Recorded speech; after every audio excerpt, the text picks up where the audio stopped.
السلام علیکم دوستو، آج کی ویڈیو میں ہم سلاجقہ اعظم کے سلطان اعظم الپ ارسلان کے بارے میں جانیں گے۔ ان کا پہلا نام محمد تھا اور ترکی لقب الپ ارسلان۔ دوستو، الپ ارسلان 20 جنوری 1029 کو پیدا ہوئے اور ان کے والد کا نام چگری بیگ تھا۔ یہ سلجوقی خاندان سے تھے اور ان کا مذہب اسلام تھا۔ دوستو، تغرل بیگ نے ایک عظیم سلطنت کی بنیاد رکھی، پھر تقریباً 26 سال تک راج کرنے کے بعد ایک ایسی ریاست چھوڑ گیا جس کی سرحدیں وسط ایشیا سے بحر روم کے ساحلوں تک پھیلی ہوئی تھیں، لیکن ذہن میں رہے کہ پرامن انتقال اقتدار اس جدید دور کا انعام ہے۔ اب حکومت بدل جاتی ہے تو بغیر کسی ہنگامے کے اقتدار نئے حکمران کو منتقل ہو جاتا ہے۔ ماضی کے انسانوں کو یہ سہولت میسر نہیں تھی۔ بادشاہ مر جاتا تھا تو بہت کم ایسا ہوتا تھا کہ اگلا حکمران امن و سکون کے ساتھ تخت پر بیٹھتا۔ جو تخت کے کئی دعوے دار پیدا ہو جاتے اور پھر جس کی لاٹھی اس کی بھینس، یعنی جو خود کو میدان جنگ میں ثابت کرتا، اقتدار کا مالک بن جاتا اور پھر اپنے اقتدار کو مضبوط کرنے کے لیے کسی بھی انتہائی قدم سے دریغ نہ کرتا۔ دوستو، تغرل کے بعد سلجوقی سلطنت میں بھی کچھ ایسا ہی ہوا۔ تغرل نے اپنے ایک وزیر کے کہنے پر کم عمر بھتیجے سلیمان کو جانشین بنا دیا، جو الپ ارسلان کا سوتیلا بھائی تھا۔ وہ الپ ارسلان جو کہیں زیادہ حقدار تھا، پھر وہی ہوا جس کی وجہ سے ملوکیت بدنام ہے۔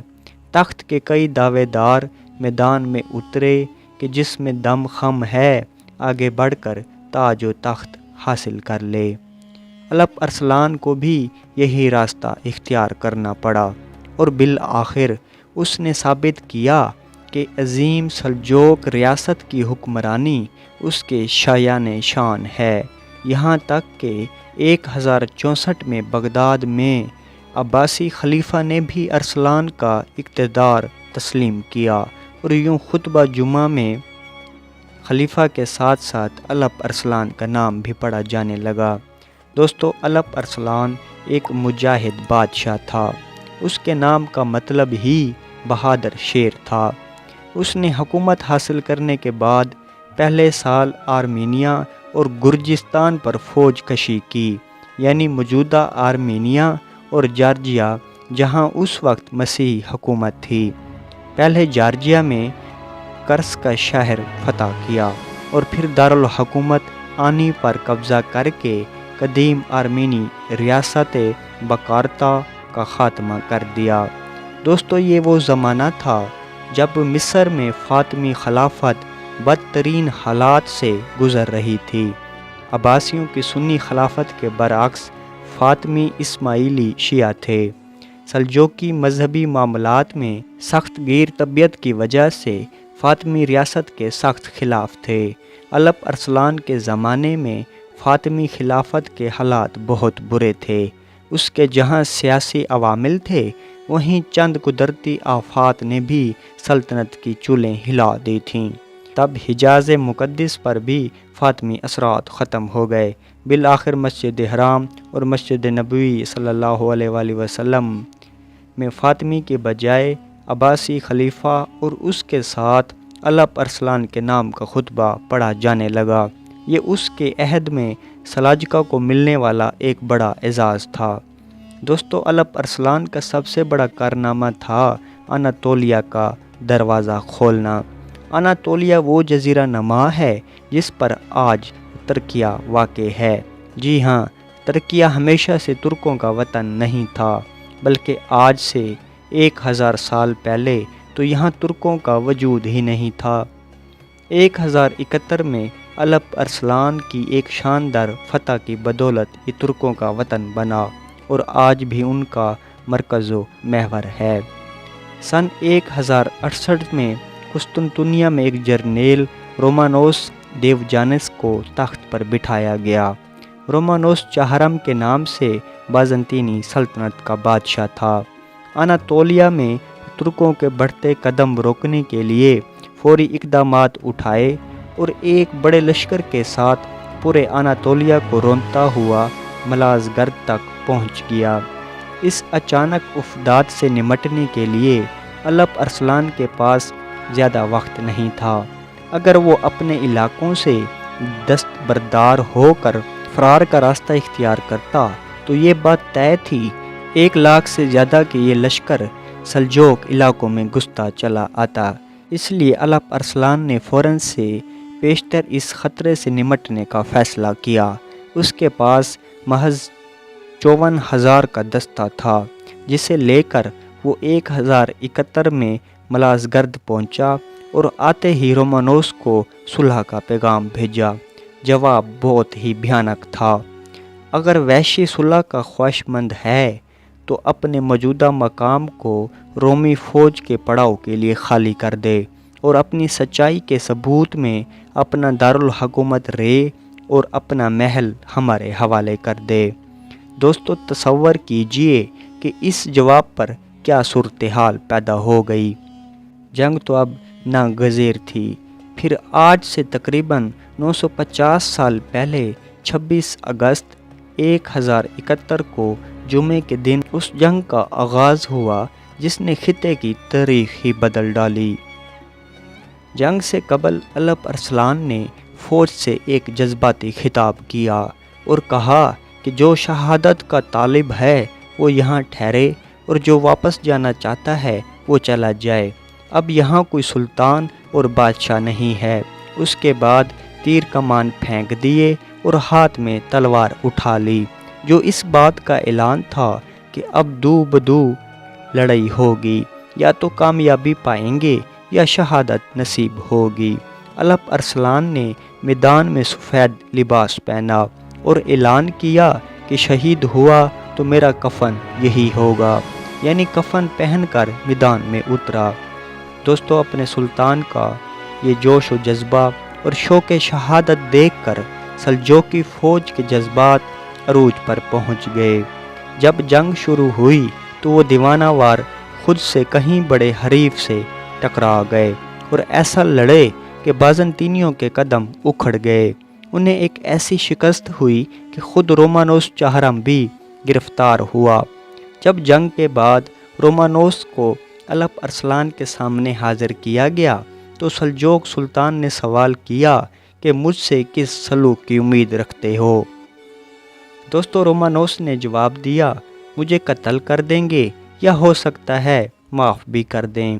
جس پر سلطان نے کہا، میں نے تمہیں صلح کی پیشکش نہیں کی تھی، اور اگر تم جیتتے تو میرے ساتھ کیا سلوک کرتے؟ اس نے جواب دیا، بہت برا سلوک کرتا۔ اس پر الپ ارسلان نے کہا کہ مجھے اب تیری نیت کا علم ہو گیا ہے، اس لیے تیرے ساتھ بھی ایسا ہی کرنا چاہیے۔ اس بات کا رومانوس نے بہت عمدہ جواب دیا اور کہا کہ آپ جو چاہیں کریں، لیکن یہ بھی دیکھیں کہ میری نیت کا انجام کیا نکلا۔ اس جواب پر الپ ارسلان نے رومانوس کی جان بخش دی اور بعد ازاں اسے فدیے کے عوض رہا کر دیا گیا۔ صلح کے معاہدے میں 15 لاکھ دینار فدیہ، سالانہ 3,60,000 دینار خراج، بے وقت ضرور فوجی امداد کی فراہمی، رومی قید میں موجود تمام مسلمان قیدیوں کی رہائی اور کسی رومی شہزادی سے سلطان کے بیٹے کی شادی کی شرائط شامل تھیں۔ اس صلح کا دورانیہ 50 سال رکھا گیا، لیکن افسوس کی بات یہ ہے دوستو کہ اس معاہدے پر عمل درآمد نہ ہو سکا، کیونکہ رومانوس چہارم کو وطن واپسی کے دوران پتہ چلا اس کے تخت پر قبضہ ہو چکا ہے۔ مورخین کے مطابق رومانوس نے حکومت دوبارہ حاصل کرنے کی کوششیں تو کیں، لیکن کامیاب نہ ہو سکا۔ 2 لاکھ دینار اور 90,000 دینار کے جواہر الپ ارسلان کو بھجوائے اور کہا کہ میں اس سے زیادہ کچھ نہیں کر سکتا، کیونکہ اب میں بادشاہ نہیں رہا۔ رومانوس کا انجام بہت بھیانک ہوا۔ صلح کے باوجود مخالفین نے اسے پکڑ کر اندھا کر دیا اور بعد میں اس کا انتقال بہت برے حال میں ہوا۔ بہرحال جنگ ملازگرد سے ہر طرف سلاجقہ کی داغ بیٹھ گئی۔ الپ ارسلان مزید کئی کارنامے بھی انجام دیتا، لیکن زندگی نے وفا نہ کی۔ اگلے ہی سال اچانک شہید ہو گیا، کسی میدان جنگ میں نہیں، کسی محاصرے یا مہم پر نہیں، بلکہ اپنے دربار میں سب کے سامنے۔ دوستو، دراصل الپ ارسلان نے 1072 میں ماورائے النہر کا رخ کیا تھا تاکہ آمو اور سیر دریا کے پار اپنے آبائی وطن کو بھی اپنی سلطنت میں شامل کر لے۔ راستے میں آمو دریا کے کنارے ایک روز اس کے سامنے ایک قلعے دار کا مقدمہ پیش کیا گیا جس کا نام یوسف خوارزمی تھا۔ جب سلطان نے معاملہ دریافت کیا تو اس نے بد زبانی شروع کر دی، جس پر سلطان نے کہا کہ اسے سخت عذاب دے کر مارا جائے۔ موت کو سامنے دیکھ کر یوسف دیوانہ وار چلایا، اے ہجڑے، مجھ جیسے شخص کو ایسے مارے گا؟ یہ الفاظ سنتے ہی سلطان کا پارا چڑھ گیا۔ اس نے غلاموں کو حکم دیا کہ اسے چھوڑو اور کمان میں تیر کھینچ کر یوسف کا نشانہ لیا۔ وہ الپ ارسلان کہ جس کا نشانہ کبھی خطا نہیں ہوتا تھا، اس کا تیر نشانے پر نہ لگا۔ اس دوران یوسف کسی غلام کا چاقو چھین کر آگے بڑھا۔ الپ ارسلان تخت سے اٹھا تاکہ ایک ہی وار میں اس کا خاتمہ کر دے، لیکن جیسے ہی قدم آگے بڑھایا، دامن قدموں میں الجھ گیا اور منہ کے بل نیچے آ گرا۔ یوسف سر پر پہنچا اور اس سے پہلے کہ کسی کے ہتھے چڑھتا، الپ ارسلان کی پیٹھ پر چاقو کے کئی وار کر دیے۔ چند ہی لمحوں میں یوسف کے تو سپاہیوں کے ہاتھوں ٹکڑے ہو چکے تھے، لیکن تب تک وہ سلطان الپ ارسلان پر کئی کاری زخم لگا چکا تھا۔ شدید زخمی حالت میں 4 روز تک زندہ رہنے کے بعد الپ ارسلان نے صرف 40 سال کی عمر میں شہادت پائی۔ بستر مرگ پر الپ ارسلان نے کہا کہ میں نے زندگی میں کبھی غرور نہیں کیا، لیکن کل جب ٹیلے سے اپنی فوج کا معائنہ کر رہا تھا تو دل میں خیال آیا کہ آج زمین پر کوئی طاقت میرا مقابلہ نہیں کر سکتی۔ پھر جب یوسف کو میرے سامنے لایا گیا تو میں نے اللہ کے بجائے اپنے زور بازو پر بھروسہ کیا اور اسے حقیر جانا۔ نتیجتاً آج ایک ادنا قیدی کے ہاتھوں موت سے دوچار ہو رہا ہوں۔ الپ ارسلان کے بعد وصیت کے مطابق اس کا 18 سالہ بیٹا ملک شاہ تخت پر بیٹھا، جس نے سلاجقہ اعظم کو اپنے عروج پر پہنچا دیا، لیکن اس کے 20 سالہ دور کے اختتام کے ساتھ ہی نہ صرف سلجوق بلکہ پوری مسلم دنیا ہل کر رہ گئی، کیونکہ صلیبی قدم سرزمین مقدس تک پہنچنے کا ارادہ کر چکے تھے۔